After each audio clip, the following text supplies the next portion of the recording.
안동 MBC는 지난해 7월 예천 등 경북 북부를 휩쓸었던 산사태 1주년을 맞아 산사태 피해의 원인을 다시 짚어보고자 합니다.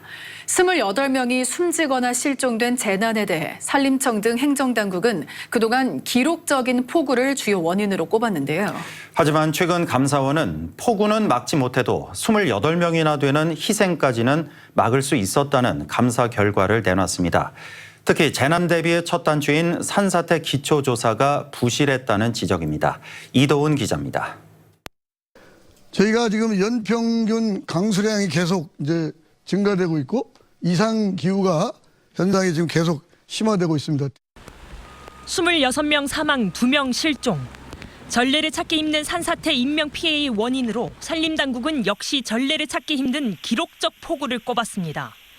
정말 폭우가 28명의 목숨을 앗아간 걸까? 2019년 산림청은 산사태 예방 사업의 첫 단계인 산사태 취약지 기초조사를 산림조합에 맡겼습니다. 조사 결과를 토대로 사방댐 같은 사방사업 대상지가 결정될 예정이었습니다. 그런데 산림청은 정작 산림조합의 어떤 곳을 우선 조사해야 하는지 구체적 기준을 제시하지 않은 것으로 확인됐습니다. 산림조합은 급한 대로 일본의 토사재해 방지법을 준용해 산지와 50m 거리에 있는 민가 12만 6천여 곳을 일단 추려냈는데 이 중 11만 6천여 곳, 약 92%가 17개 광역지자체 중 10곳에 몰려 있다는 이유로 7만 개 가까이를 아무런 기준도 없이 임의로 빼버렸습니다. 경북은 2만 2천 곳이 우선 조사 지역이었지만 15,300여 곳이 순식간에 조사에서 배제된 겁니다.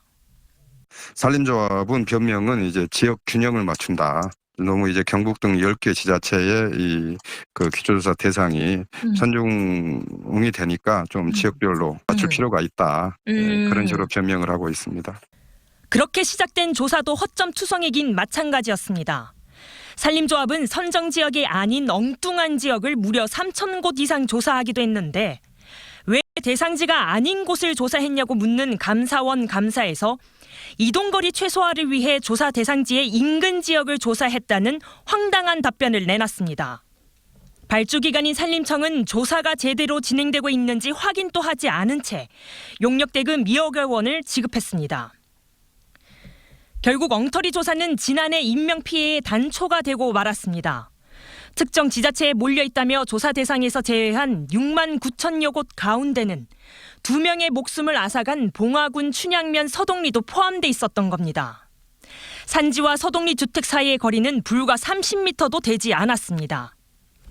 이 물이 열을 내리치니까 이게 떨어져 나가는 소리가 와자자작 하면서 이렇게 된 거예요. 아침에 새벽에 그 말은 상상을 못해. 진짜 너무 무서웠어요. 산림청이 산지와 가까운 민가를 산사태 발생 기초조사 대상지에 반드시 포함시키도록 지시하고 제대로 감독했다면 산림조합이 기계적인 지역 균형을 핑계로 7만 곳 가까운 위험지역을 조사 대상에서 제외하지 않았다면 적어도 봉화군 서동리 주민 2명의 희생은 막을 수도 있지 않았을까요? MBC 뉴스 이도훈입니다.